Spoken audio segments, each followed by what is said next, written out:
De sa vie, Ali n'avait jamais rien vu de plus joli, ni rien de plus délicat et léger que cette petite fille, cette poupée vivante. Il la tenait dans ses bras, sans oser approcher d'elle son visage à la barbe hirsute.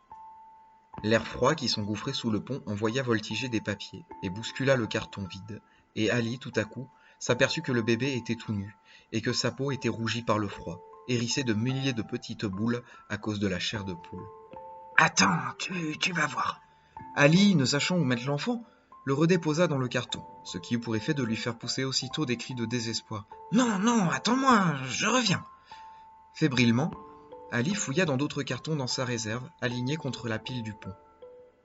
Dans un carton, il trouva ce qu'il avait cherché. Une vieille poupée borgne et tachée, affublée d'une longue robe à carreaux rouges avec un col de dentelle. Il se souvenait bien de l'endroit où il avait déniché cette merveille. C'était la nuit du lendemain de Noël, dans la belle avenue plantée d'arbres au centre-ville. Il était venu plus tôt que d'habitude pour être sûr de passer le premier et de ramasser les vieux jouets dont le Père Noël n'avait plus besoin. Quand il s'était arrêté devant la maison entourée de son petit jardin, la porte ouverte et une jeune femme avec de longs cheveux noirs était sortie de la maison, accompagnée d'une petite fille et d'un garçon de 10 ans environ, et il lui avait donné une assiette de nourriture, du pain et une bouteille de vin. Maintenant le vieux Ali avait entrepris d'habiller la petite fille. Avec une adresse surprenante vu l'état de ses mains, il défit un à un les boutons de la robe, souleva la petite fille. Il réussit à passer la tête sans trop de difficulté, puis un bras, mais les manches étaient trop étroites, et il dut couper le tissu avec son grand couteau harki. Le bébé avait peur et se mit à crier. « Peut-être qu'elle a faim, » pensa Ali. Que faire? Ici, sous le pont, jamais rien n'avait été prévu pour donner à manger à un bébé tombé du ciel, dans une boîte en carton. Ali savait bien ce que veulent les petits enfants. Il se rappelait de la naissance de Zora, sa plus jeune sœur. Il avait 10 ou 11 ans quand Zora était arrivée. Sa mère n'avait plus de lait. Elle avait fabriqué un biberon avec une bouteille et un chiffon tressé, imbibé de lait de chèvre. C'est alors qu'Ali entendit miauler le chat. Il n'avait pas pensé à Cendrillon depuis qu'il avait trouvé le bébé. Le chat n'était pas vraiment son chat, mais Ali lui avait donné son nom.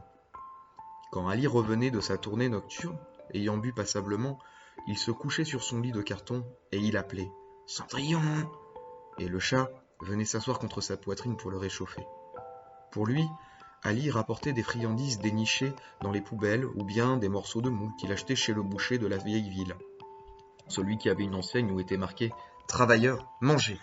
ou bien une boîte de lait concentré Carnation qu'il versait dans une soucoupe à côté de son lit. Or, justement, ce jour-là, il avait acheté une de ces boîtes de lait, et c'était pour cela que le chat miaulait. Tenant toujours le bébé dans sa belle robe rouge, Ali chercha la boîte dans la poche de son par-dessus. Il l'essuya vaguement avec un chiffon, et avec son grand couteau harki, il perça 2 trous. Mais un bébé ne sait pas boire dans une soucoupe comme un chat. Ali se rappela la bouteille de Zora. Dans un autre carton, il choisit une bouteille d'eau minérale presque vide, et il versa dedans le contenu de la boîte de lait. Cendrillon se frottait à ses jambes en ronronnant comme s'il avait compris. Avec les chiffons les plus propres qu'il put trouver, Ali confectionnait une tétine qui ressemblait plutôt à la mèche d'une lampe à kérosène, ce qui n'avait rien d'étonnant. Car c'était lui qui tressait autrefois les mèches pour les lampes de sa mère. Puis il retourna la bouteille et bientôt le lait se mit à suinter au bout de la mèche. « Tiens, bois le lait. »